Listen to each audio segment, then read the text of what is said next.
七国集团峰会周日正式在轮值主席国德国拉开帷幕。美国总统拜登周六晚抵达慕尼黑，白宫方面透露，华盛顿为今年的七国集团峰会设定了3大目标。不过，由于俄乌冲突引发的一系列对俄制裁行动，带来了全球范围内的能源短缺、粮食危机和滞胀问题，美欧之间分歧愈发明显。加上拜登应对内政问题不力，导致美国领导力下降。拜登此次欧洲行真能完成既定目标吗？来看报道。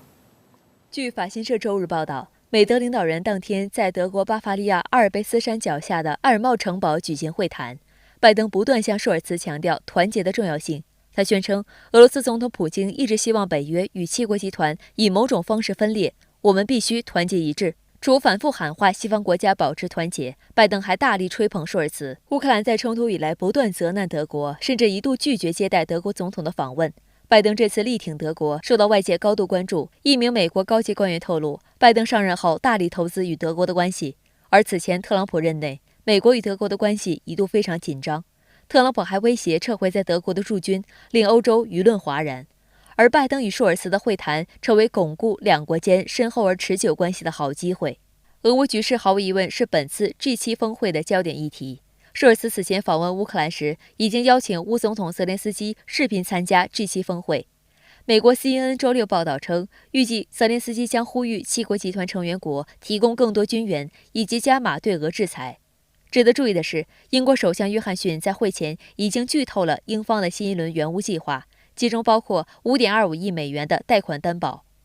此外，还有内幕人士透露，七国集团所有成员全部同意禁止从俄罗斯进口新的黄金。黄金是俄罗斯仅次于能源的第2大出口商品，去年出口额高达155亿美元。美国财政部将于下周2出台黄金禁令。拜登周日在推特发文证实，这项禁令将在峰会期间正式宣布。此举将给普京带来前所未有的损失，但在加码制裁俄罗斯方面，七国集团内部分歧越发明显。俄罗斯观点报认为，拜登上一次，也就是今年3月的欧洲行，惹恼俄罗斯，让乌克兰失望，让欧洲担忧。而再次访欧的拜登也将面临巨大挑战。美国广播公司担忧，与3月相比，拜登面临的内政危机正在急剧恶化。拜登不断把通胀和供应链等问题推责给俄罗斯，但欧洲很清楚，这些都源自美国和欧盟层面不断发起的制裁。一名法国高官对路透社表示，欧盟与俄罗斯的贸易比美国更多，对制裁俄罗斯也更为敏感。不断制裁俄罗斯不能体现出美国对欧洲的诚意。欧洲舆论近期也不断出现不该盲目追随美国的反思声音。值得一提的是，在刚结束的金砖峰会及系列活动中，中国最高领导人发表一系列重磅讲话，坚决反对单边制裁，是回答时代之问的最重要主题之一。其中，金砖国家工商论坛开幕式主旨演讲有关制裁是回旋镖、双刃剑，把世界经济政治化、工具化、武器化，利用国际金融货币体系的主导地位肆意制裁，终将损人害己，使世界人民遭殃的精辟论述，更是击中世界痛点，引发国际社会强烈共鸣。更值得注意的是，北约内部出现的分歧也将影响美国的战略布局。土耳其多次反对芬兰和瑞典申请加入北约。土耳其方面还称，不会把北约马德里峰会看作是瑞典和芬兰入盟的最后期限，或者是入盟进程的转折点，再次展现拒绝意向。我觉得比较难啊，就是因为拜登第一个就是他能不能够让土耳其能够在北约里头站在同一个立场，接纳瑞典跟芬兰，我觉得这个就是第一个挑战了。第二个，现在这么多国家有这些能源的考量因为俄罗斯的这个石油跟天然气的问题，像德国必须要开始要烧煤了，还是要考量你自己国家的利益。大家可能会更希望实际解决问题，而不要用一个意识形态来造成一个矛盾或冲突吧。市内卫视注意到，对于拜登来说，在G7峰会的舞台上还有一出重头戏上演，即宣布推出全球基础设施倡议。美国总统国家安全事务助理沙利文近期已经就此发出预告。And actually, when the president goes to the G7 next weekend, he will be launching a partnership for global infrastructure, physical, health, and digital infrastructure that we think can provide an alternative to what the Chinese are offering, to the tune of tens and ultimately hundreds of billions of dollars when you add in what our G7 partners are going to do as well. 值得注意的是，拜登上台后频频开出多种空头支票，包括去年6月在 G7 峰会上发起的重建更美好世界倡议，以及上月在日本提出的印太经济框架，还有计划在南太宣布的太平洋岛国倡议。这些倡议或者框架无一例外都拿中国说事，声称要抗衡中国影响力。但外界反复追问美方的焦点是钱在哪里。依据亚洲开发银行曾发布的一份报告，从2016年到2030年，仅亚洲每年就需1.7万亿美元，共26万亿美元的基建投资。美国外交事务杂志网站就在新倡议启动前夕发文嘲讽，美国不应照搬中国的一带一路倡议，不应试图在中国的游戏里打败中国。文章一针见血地指出，美国基建能力与中国存在巨大差距，美国在投资和维护自己的实体基础设施方面都做不好，遑论去海外建设基础设施。美国基础建设已经不是它的强项，可这个是大陆的强项，大陆自己就做了那么多，因为够大嘛，所以有这个需求。做完之后，现在又跑到第三世界去做，符合了我们讲的自由经济的原则。一个就是说，它有这个比较的优势，因为这个它最擅长的。第二个呢，有一个叫做市场的规模啊，一个经济规模，叫它越做越多，这个价钱也越来越便宜，熟悉程度也越来越好，也更有效率。所以今天美国说要跑到第三世界，要跟大陆去竞争啊，这个所谓的这个 infrastructure 啊，这个基础建设，这个是不对的。拜登也很清楚，美国无法拨出足够资金，因此拉拢其他盟友一起来出钱。显然，7大工业国组织 G7 集团就是拜登眼中的大金主。但深圳卫视注意到，欧洲国家已经发布了一个全球门户基建计划，目标是到2027年筹得3000亿欧元。而俄乌冲突导致欧洲的能源保障投资陡增。从财政状况来看，欧洲国家目前的平均主权负债率甚至高于欧洲债务危机时的水平，因此无力配合拜登的各种倡议和框架。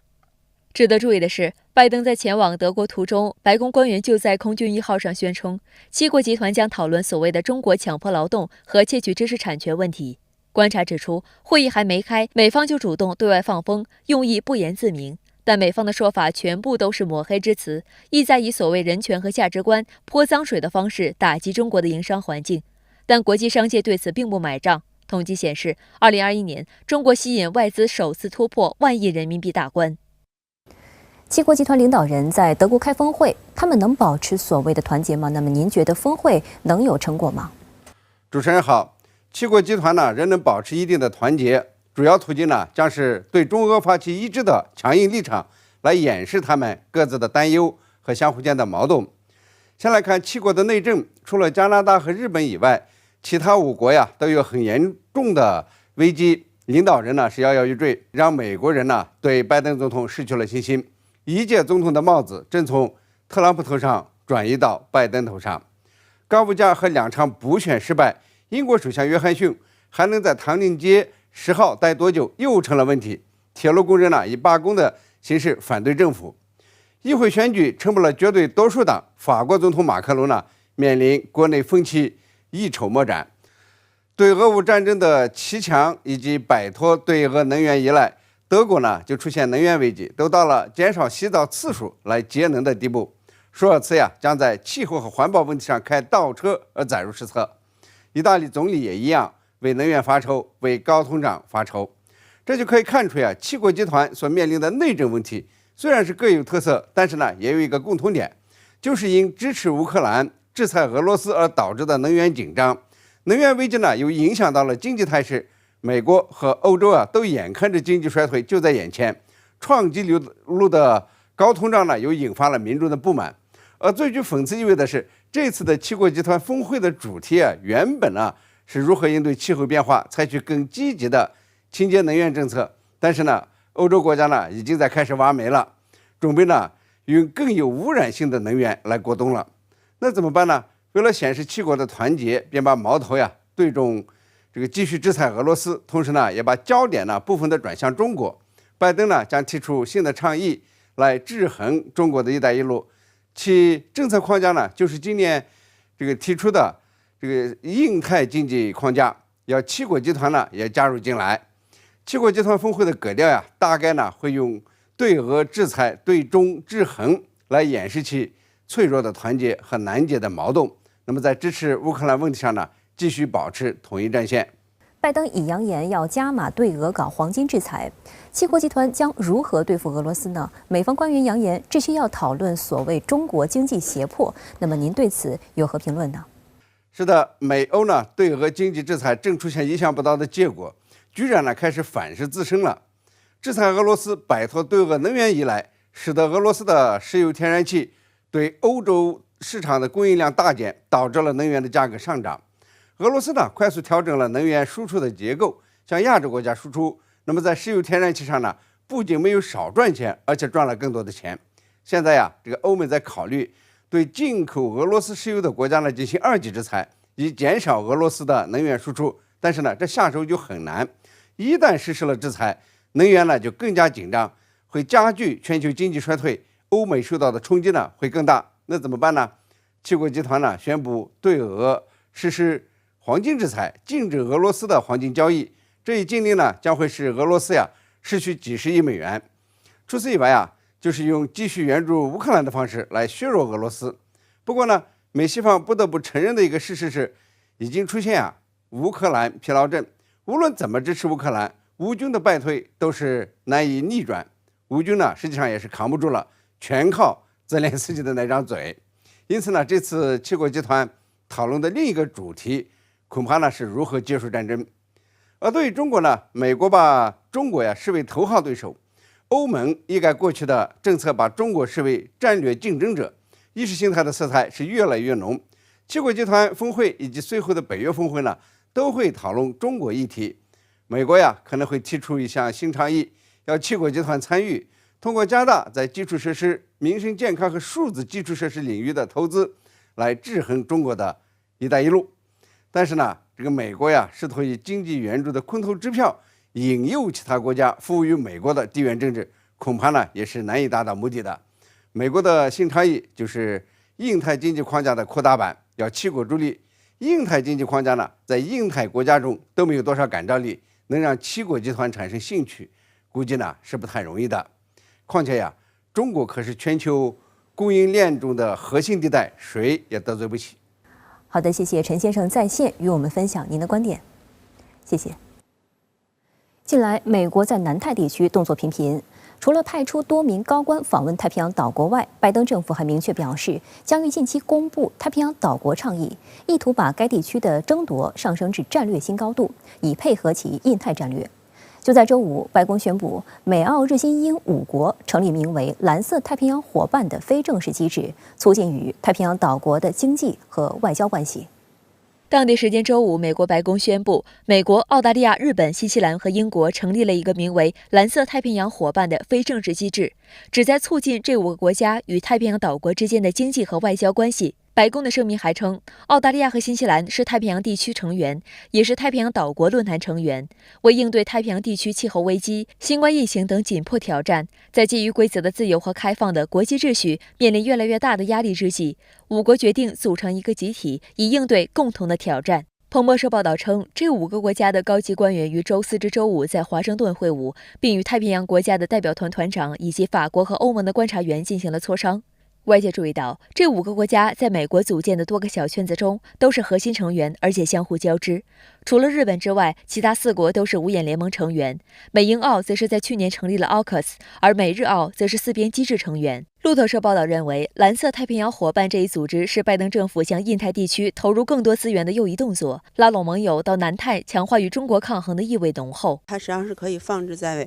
美国印太战略这个框架下又新近成立的一个地区性的组织。那么从这个组织成员，我们看见它的这个目的性就很明确，它有点像把现有的 AUKUS 加上了这个新西兰和日本。那么第二点呢，我觉得从这个时间上来选呢，它实际上是非常的微妙。那我们知道前一段实际上中国外长访问了太平洋这个岛国，所以我自己判断，实际上它这个小团体的成立，实际上针对中国在南太的影响力不断提升，这一点我觉得还是毋庸置疑的。最近一段时间，美国在南太平洋地区动作频频。美国国家安全委员会印太事务协调员坎贝尔周4表示，会有更多的美国高级官员访问太平洋岛国。上周，坎贝尔在美国智库新美国安全中心举办的一场论坛上还透露，拜登政府新太平洋岛国倡议将在近期颁布。太平洋岛国倡议首次曝光是在今年2月，当时美国国务卿布林肯访问斐济，并与18个太平洋岛国领导人举行视频会议。当时有媒体就抢先报道这一概念。虽然这一新倡议的细节尚未公布，但从拜登政府最近一系列推进印太战略的举措来看，外界预计新倡议很可能以价值观外交等为抓手，并拉拢盟友进入南太，加强对地区国家的拉拢。此外，美国还透露将重启驻所罗门群岛大使馆。值得注意的是，2月份时，美方还提出要加强美国海岸警卫队与太平洋岛国的合作。外界认为，在美国的战略布局中，太平洋岛国的地位与南亚、东南亚的伙伴国地位相当。我觉得有这种历史的遗产在其中。那么包括澳大利亚，他自己也一直认为，南太就是他的后院。因为我们看这个问题，要把美国和同盟体系放在一起来看。那么从现实问题来看，还有要遏制中国在这个地区影响力上升的这个意图。那么要整个维持它所谓印太战略的一个完整性。除美国之外，长期视南太国家为后花园的澳大利亚也积极开展各种攻势。太平洋岛国论坛领导人会议下个月将在斐济首都苏瓦举行。不过，澳大利亚广播公司周5却爆料称，论坛考虑将美国、中国等论坛伙伴国排除在此次会议之外，以免受到地缘战略竞争的影响。分析认为，由于澳大利亚是太平洋岛国论坛的正式成员，此举有利扩大澳大利亚影响。斐济总理马伊尼马拉马表示，希望优先解决内部事务。而澳大利亚总理阿尔巴尼斯则对澳大利亚人报透露，将敦促地区领导人防范中国。太平洋岛国论坛目前有12个成员国或属地，其中澳大利亚的人口规模是其他成员的2倍，经济则是后者5倍。由于体量优势，澳大利亚长期掌握该论坛的议程。谁都知道，澳大利亚实际上在南太就基本上是美国的一个代言人，所以我觉得他这种欲盖弥彰的这种解释，实际上是没有什么说服力的。值得注意的是，成立于1971年的太平洋岛国论坛宗旨是促进各个成员之间在经贸、安全等各个领域的协调与合作，原本和中国无关。但美方近年来强化亚太方向的战略，澳大利亚等国随即响应，将中国视为战略竞争对手，并提出太平洋重治等战略口号，实际上是配合美国的印太战略。然而，这种搞小圈子政治操弄的做法背离论坛的宗旨，不少成员国表示反对。去年2月，由于不满新秘书长选举违反伦治协议，帕劳、马绍尔群岛、基里巴斯、瑙鲁和密克罗尼西亚联邦宣布退出该论坛，认为加入一个不尊重既定规则的组织毫无意义。而率先提出退群的帕劳总统惠普斯直言对澳大利亚不满，他表示，澳大利亚政府明显偏心，并施加影响，确保自己属意的候选人当选，是因为澳方希望保持在南太平洋的影响力，因此帕劳选择退出。分析指出，太平洋岛国论坛陷入退群风波，充分表明，尽管美澳等国急于在该地区刷存在感，打造所谓恶华阵线，但大部分地区国家不愿选边站队，他们更乐见开放包容、互利共赢的合作倡议，而非被置于大国竞技场中。不仅像南太，包括像东南亚和南亚这些国家，大家都看到上这个地区有美国这种掀起的对华竞争态势，就构成了地区整个大国博弈的一个现状。但是我们也可以看到上从今年年初到现在，那么实际上由于实际上是美国、澳大利亚的施压，也可以看到南太国家实际上在和中国保持这个继续的经贸合作的时候，实际上在安全问题上它有一定的摇摆。我觉得这也是一个现实。那么对于中国来说，我觉得呢，在理解的同时呢，我觉得要做好自己的事情，同时呢，对美国呢也要有一个比较清晰的判断。近日，中澳关系是否将实现破冰，以及如何破冰引发关注。中国驻澳大利亚大使肖谦周5对于如何重启中澳关系表示，澳大利亚打响了中澳关系恶化的第一枪，但如果澳新政府采取行动，则有机会改善双边关系。近期，澳政客一边声称要修复对华关系，一边又在不同场合极力渲染中国威胁。有分析认为，澳大利亚作为中澳关系恶化的始作俑者，澳新政府如果不主动作为，要与中国改善关系，绝非易事。中国驻澳大利亚大使肖谦周5在悉尼科技大学澳中关系研究所发表演讲，这是他今年1月26号上任以来首次就中澳关系在公开论坛场合发表演讲。肖谦表示，近年来中澳关系面临困难，但中方对促进中澳友好合作的政策是一贯的。在演讲后，肖谦又表示，澳大利亚打响了中澳关系恶化的第一枪，但如果澳新政府采取行动，则有机会改善双边关系。肖谦提出，重启中澳关系的切实行动5方面内容至关重要，包括政治上要相互尊重，经济上要互利共赢，安全上要客观理性，国际地区事务要沟通协作，矛盾分歧要妥善处理。肖谦还强调，中澳之间有广泛的共同利益，没有历史积怨和根本利益冲突。中国的发展强大对澳是机遇而非威胁，两国有充分理由成为朋友和伙伴，而不是对手和敌人。澳大利亚新政府上台以来，在对华关系上仍处于摸索阶段。6月12号，在新加坡参加香格里拉对话会期间，中国国委员兼国防部长魏凤和与澳大利亚副总理兼国防部长马尔斯举行1对1会谈，这是自2020年1月以来中澳首次高层接触。马尔斯当时对媒体积极表态称，这是重启中澳关系的重要第一步。但外界注意到，澳总理阿尔巴尼斯以及外长黄英贤同一时间也表态称，若要改善外交关系，中国必须取消对澳大利亚的贸易制裁。更值得注意的是，澳副总理兼国防部长马尔斯其后赴印度访问时，又大肆渲染澳印对中国日益增长的军事力量的共同担忧，还宣称中国是两国最大的安全隐患。目前呢，这个澳大利亚政府发生了更迭，那么原先这个搅乱中澳关系的这个自由党的政府他下台了，那么新上台的工党政府其实他与这个当前中澳关系走低，他没有任何的关系。那么对于他来讲，他可以做很多事情来改善两国的关系啊，这是一个机遇。中方也看到了这样的一个机会，所以中方呢是向他释放出这个希望他能够审时度势啊，拿出勇气来，来抓住机遇啊，来改善两国关系。实际上，中澳关系之所以恶化，是因为澳前总理莫里森在任期间无底线配合美国，甘当反华急先锋，这也重挫中国企业投资澳大利亚的意愿。毕马威会计事务所和悉尼大学周3联合发布的报告指出，自2000年左右，中国开始加大海外投资，澳大利亚一直是中国投资者的热门选择。数据显示，中国在澳投资于2008年达到顶峰，总投资额达到162亿美元，此后近10年间一直保持着较为平稳的水平。然而，从2017年起，中企对澳大利亚的投资急剧萎缩，2020年降至约19亿美元，2021年再骤降至5.8亿美元，创下15年来最低水平。报告还称，现在澳大利亚几乎没有或者很少有来自中国的新投资。与之形成鲜明对比的是，中国企业赴海外投资的步伐并未减慢，“一带一路”沿线国家依旧深受中国投资者青睐。有澳高校专家直言，就在澳大利亚忙着讨论如何远离中国时，中国已经开始远离澳大利亚，走向多元化了。分析指出，过去几年，澳方不断炒作所谓中国威胁论，在国内政坛大搞抓所谓中国间谍的白色恐怖，还在涉疆、涉台等问题上一再挑衅中国。在经济层面，也不断泛化国家安全概念，对中国企业的合法投资和经营追加政治审查，并祭出制裁措施，严重损害中国企业利益。澳大利亚广播公司援引分析人士的话指出，对澳大利亚商界来说，中国投资巨额损失意味着可能会错失未来的很多机会，包括难以进入中国市场。澳大利亚这样做的一个严重的后果就是对澳大利亚的经济会产生不利的影响。今后中国在澳大利亚的投资趋势如何？是继续这样断崖下去，这个撤资，还是逐渐能够恢复，也是检验中澳两国关系能否在这个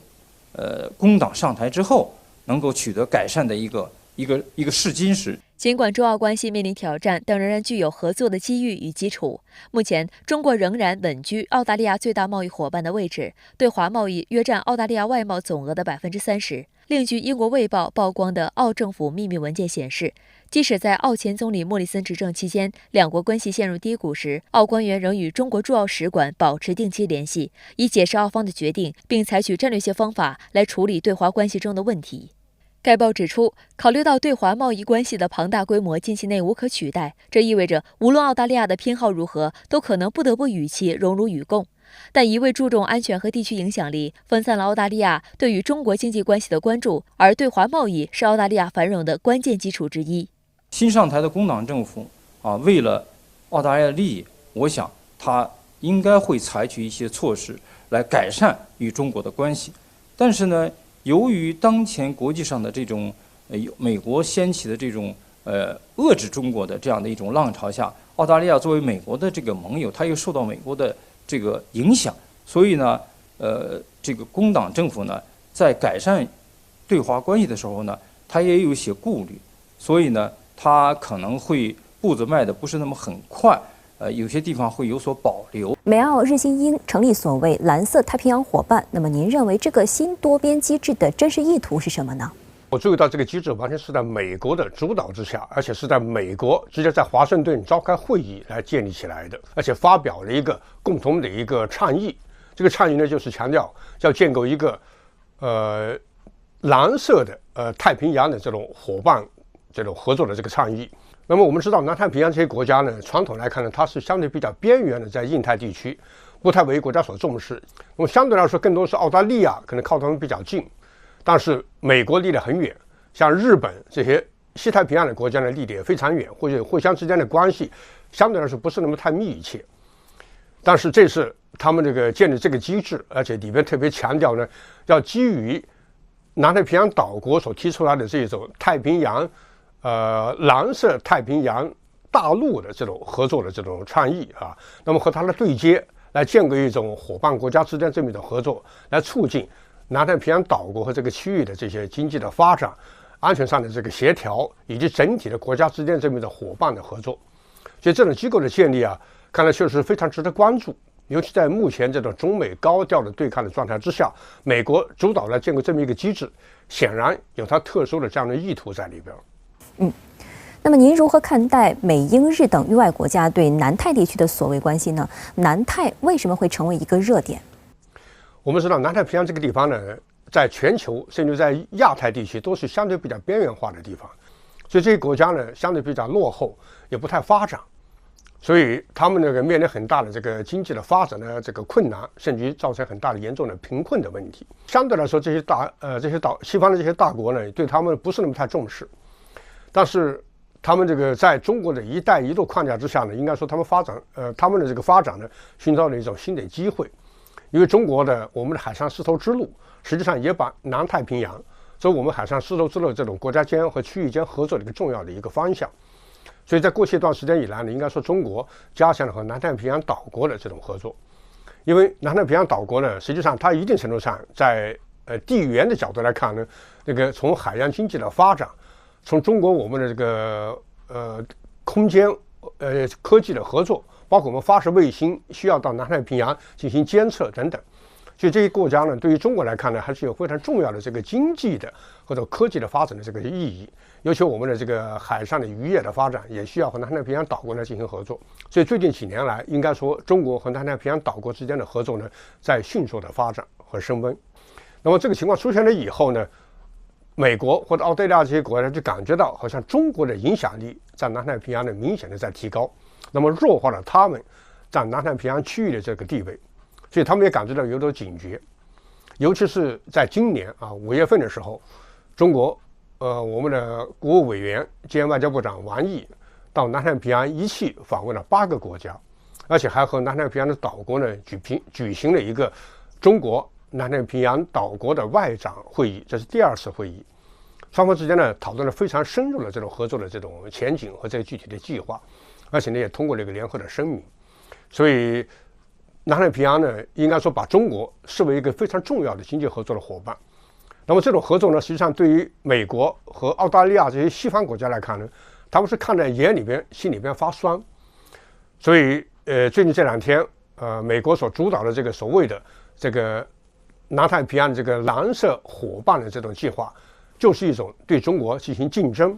甚至一定程度上要抵消中国在南太平洋区域的这个影响力的这种行为。中国驻澳大使周五呼吁，澳新政府应采取实质行动恢复双边关系。那么，您预判已经降至冰点的中澳关系有希望出现转圜吗？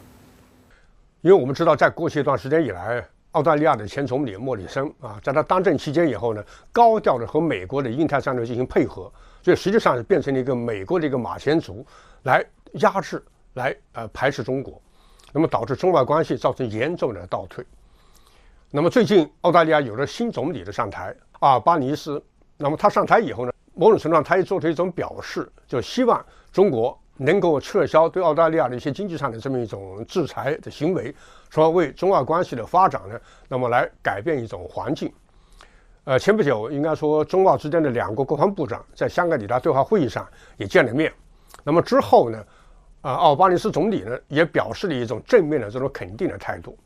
所以我想这个中澳之间呢，在国际舆论来看呢，似乎看到了一种之间相互通过调整关系来使关系触底反弹的这么一个转化。那么对于中国来说呢，我们仍然希望和中国和澳大利亚之间这个战略合作的关系呢能够持续，甚至能够进一步的发展。因为中澳之间的经济关系这种互补性很强，两国间的经济合作实际上是有利于两国的发展的。我们并不希望看到中澳之间的关系恶化下去，所以澳方这次感到了它有一种正面的一个积极的想推动中澳经济关系的这个转化的这么一个意图呢，应该说中国我们还是持一种欢迎的态度。所以中国官方呢，实际上我们也通过各种信息向我的澳大利亚方面释放出来，那么也希望澳方和中方之间相向而行，那么改变中澳过去这么一个负面的对抗的这种关系，从而向着这么一种合作的甚至于相互之间互补的这种方向在发展，从而使得中澳关系呢能够稳定下来。俄乌冲突爆发以来，美西方制裁对象也包括白俄罗斯，这使白俄罗斯感到自身安全受到越来越大的威胁。当地时间周六，俄罗斯总统普京在圣彼得堡与到访的白俄罗斯总统卢卡申科会面，双方讨论了世界市场粮食和化肥供应短缺、应对北约训练飞行及俄白联盟国家安全等问题。会谈中，普京表示，俄罗斯将于几个月内向白俄罗斯提供可搭载核弹头的伊斯坎德尔 M 战术导弹系统。而白俄罗斯总统卢卡申科更强硬指责立陶宛，指其阻挠俄罗斯过境货物专运的线路举动无异于对于俄方的宣战。鉴于此前俄方已向立发出强硬警告，相关事态会否引发局势进一步升级，外界密切关注。白俄罗斯总统卢卡申科周四抵达俄罗斯访问。周六，当地媒体报道了普京与卢卡申科在圣彼得堡会谈的消息。普京表示，美国在6个北约成员国境内部署有200枚战术核弹头，并配备了257架战机用于搭载这些核弹头。普京还提议在俄工厂为白俄罗斯军队正在使用的苏25战机进行升级改造。针对近期美国和北约飞机在白俄罗斯边境附近进行携带核弹头的训练飞行来挑衅，卢卡申科曾表示要进行对等回应，但普京劝说称目前还没有必要。他指出，必须确保俄白联盟国家和其他集体安全条约组织国家的安全。普京还宣布了重磅消息。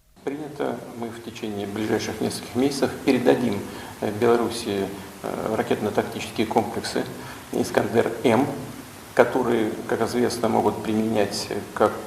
баллистические, так же и крылатые ракеты, причем как в обычном, так и в ядерном исполнении.